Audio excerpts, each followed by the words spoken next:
no money, no friends who want to be on camera, but an idea. Problems meet solutions. Okay, as quickly as possible, I'm going to try and explain how I made this shot. Shot listing. I made a shot list. I never do that because I'm insane. Thoughts are water. And I don't know if you ever tried to carry water across a room with your hands, but it's not happening. Not very well. And if it does, pull up, you fucking waterbender. I have the idea. This is the idea. Everyone around me, idea. As beautiful and arty as the idea of films are, it really is just taking a list of shots and executing them. Like, oh, okay, I'm gonna write this shit out at like 6 later. I'm gonna get real jazzed. I'm gonna go to the gas station. But it was like 3 in the day, and I just had the burst of inspiration. And I was like, now is the time. Do not let the fleeting nature of inspiration miss you. Take out the notes app. Or if you're me, hustily grab my camera and I started walking around and talking while it was recording. I've left a template in the blog post for this, as well as a modified copy of my shot list. The shot list beautifully transitioned into storyboarding. People in the industry always describe storyboards as, oh, it's a comic book of your fucking movie. Only weirdos like me care about comic books. Bless you if you like comics. Pull up, let's talk. But after all the reboots, I've only been on old shit for like a while. There's so many variables that you need to decide, and the first one is, where are we standing? In deciding each shot ahead of time, you save yourself all the trouble that comes trying to figure out your shot on the day. You essentially are given the benefit of making your movie before you even make your movie. Because with storyboards, you get the chance to edit everything to time, figure out what shots work, what shots are missing, and save yourself lots of trouble, or at least as much trouble as you can. I mostly use storyboards. I mostly use stick figures as just kind of slapdash, because I can draw, but I was also in a hurry. Death is chasing me, and it's been chasing me for about 5 years. The advantage of doing this all by myself is that all the processes and the stages blend together. I already kind of had an idea for how I wanted my process to go. Cinecom's virtual production process, as well as Ryan Connolly's work at Film Riot regarding virtual production and Midjourney, were very inspirational. Set this green screen up in my green screen in my living room, and I just shaped the light to replicate how I want it to look in the scene. If the picture has sun shining down, then the light should be placed in an angle that resembles sun shining down. I'm using newer 660D light panels to do this. My pack of 2 is like $300. These panels have color temperature readings like this. I'm dialing in the percent of brightness, but I can change my temperature, and if I needed it to be a bit more orange or yellow, then I can do that. I got this recommendation from this girl named Cass on YouTube. She's very inspirational. I iterated for a few days making prompts of what I wanted my backgrounds to be. And I was very open to letting what came out take me. I wasn't too hammered in with specifics.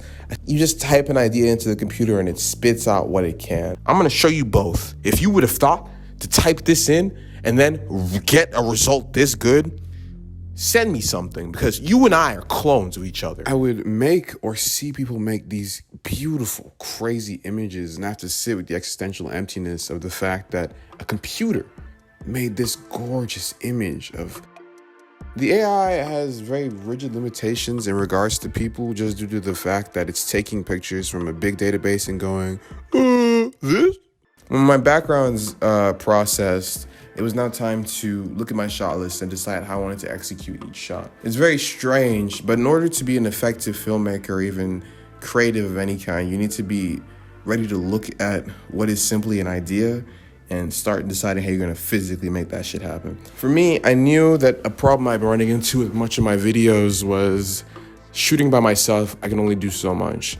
I'm able to use my image app. It's not the image app right now. I'm using a Panasonic G7, and the only way to view my screen from another device is through the image app, and the image app is crap, only because the viewer screen is tiny as shit. Panasonic, so help me God, if you don't get to this problem soon, me and some niggas I know are gonna get to it for you. And you're going to have to come sue us. And when you sue us, you'll make martyrs out of us. And then I'll be immortal. So I needed help shooting. So I went to an engineer friend of mine's rave he put on. Just whilst I'm trying to support art shit. Go out. It'll save you so much trouble. Other humans are outside.